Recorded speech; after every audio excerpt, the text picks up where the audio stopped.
எப்படி கட்டணம் இல்ல ஆடு மாடு? இன்னும் ஆடு மாடுன்னு ரோட்ல தெரியுமா கட்டணம் இல்லாம? இப்ப ஆட்டுக்குட்டி கண்ணுக்குட்டி இது எங்க இருந்து வாங்குவேன்? விவசாயிட்ட வாங்குவேன். கட்டணம் கொடுத்தன வாங்குவேன். அதுல நாய்க்குட்டியாடா தெருல திரிறதுக்கு? ஆட்டுக்குட்டியும் கண்ணுக்குட்டியும் கட்டணம் இல்லா கண்ணுக்குட்டி, கட்டணம் இல்லா நான் ஆட்டுக்குட்டி எப்படி கொடுப்ப? நாங்க தேர்தலிக்க கொடுத்தோம்.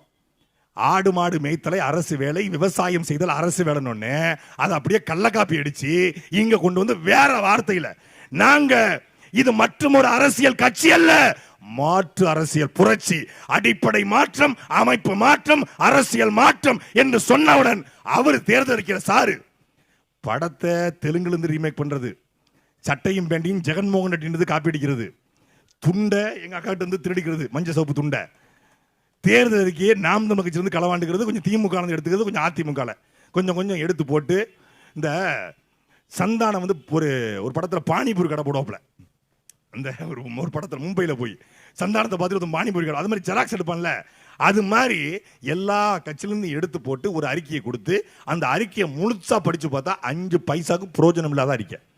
இதை 10 பேர் உட்கார்ந்து எழுதியிருக்கிறான். அதுல எந்த விதமான தமிழ்நாட்டின் நலத்திட்டங்கள் எதுவும் இல்லை.